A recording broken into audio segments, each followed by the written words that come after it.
highly regarded as one of the greatest composers of all time, and musicians from all around the world are celebrating his birthday this month. We're talking about Johann Sebastian Bach. Yeah, this Saturday at Merrill Auditorium, you can experience the music of this icon at a special concert.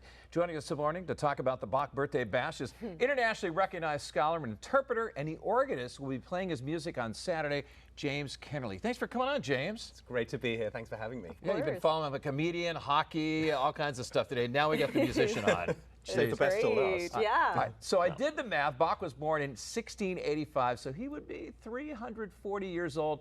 What makes his music, his work so special, and why should we celebrate him after all these years?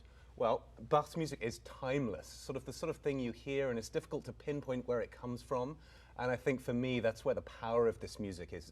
It's contemporary, it's old, it brings something fresh, it's something historic, and so there's always something new to discover, and we just love performing the music of Bach. And how long have you been a musician, and what draws you to the organ and as well as Bach's music? Well, I started when I was about this tall.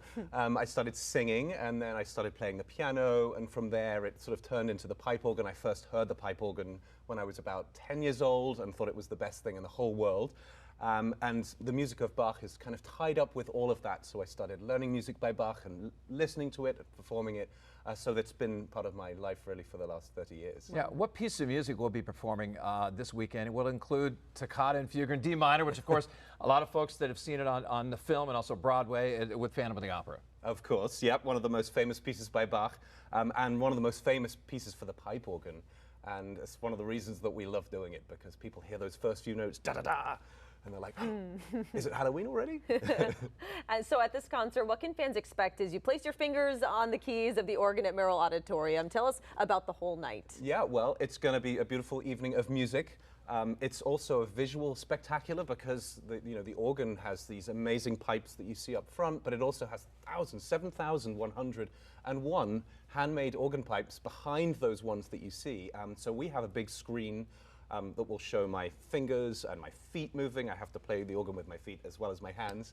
We have 5 keyboards I can choose from and all of these stops I can pull out, and so we have a big screen that shows all of that in detail. So if you're a visual person, this is a great way to get into the organ concert. Wow. James, you've been the official municipal organist of the Kotzschmar organ since 2017. What makes hearing Bach's music on the organ so special?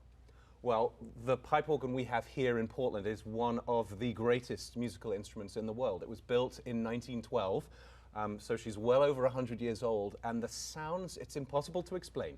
You just have to be there. I would love everyone to come and hear it in person, although we do have a digital version of the concert too, which looks and sounds great. But when you hear this music live in that space, it's like the air is moving. It's like sailing at like 50 knots. It's so cool, it's exhilarating, and we absolutely love it. And for those who are not familiar with this specific type of organ, tell us more about its history and how it differs from other organs, potentially? Yeah, well, most organs come in churches, and so they kind of have a religious connotation.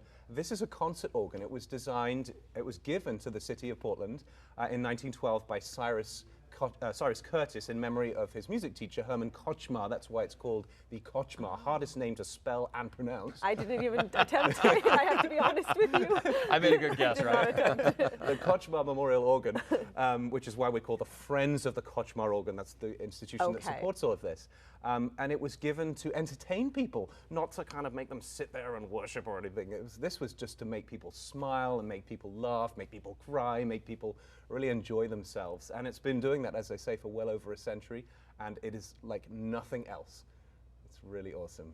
Now, if people want to see an up-and-close and personal look at the Kotzschmar organ, even behind the scenes in the middle of all the pipes, besides going to the concert on Saturday, there's tours available too. Yep, absolutely. We do regular tours throughout the year. We post them on our website.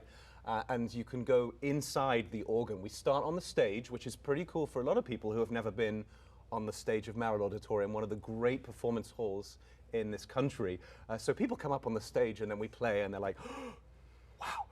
And then we take them inside the organ. There's a little door that we go in, we go up the stairs. It's like going into a little castle made of pipes, wood and metal. We go inside, we see the mechanism of the organ. The pipes range from 32 feet long and about this wide to about an inch long and like a little bit like a pencil. And all of that stuff is contained inside this amazing marvel of American engineering, again, from over 100 years old. It is absolutely stunning, and we love to do those And tours. you said 7,000 pipes? 7,101. I counted. It took me a long time last time. I was like, 6,900.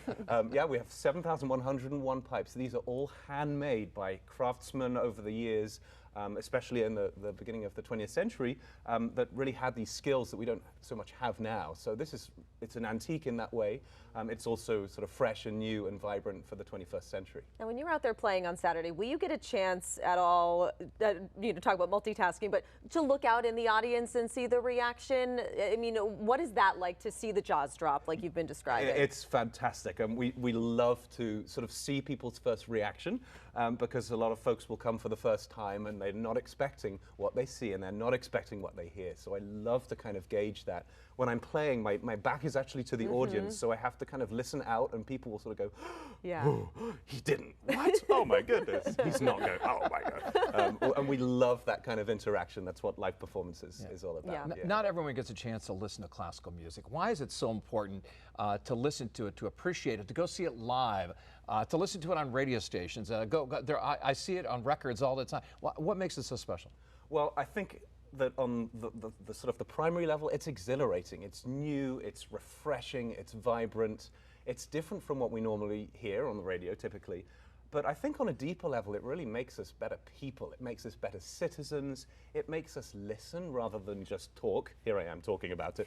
And it really brings people together. You know, when you listen to a concert, it's better when we have 1,000 people in the audience.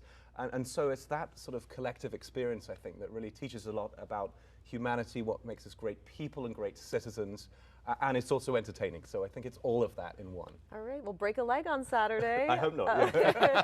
What time is the concert? The concert is at 7 p.m. on Saturday, March 22nd, Merrill Auditorium.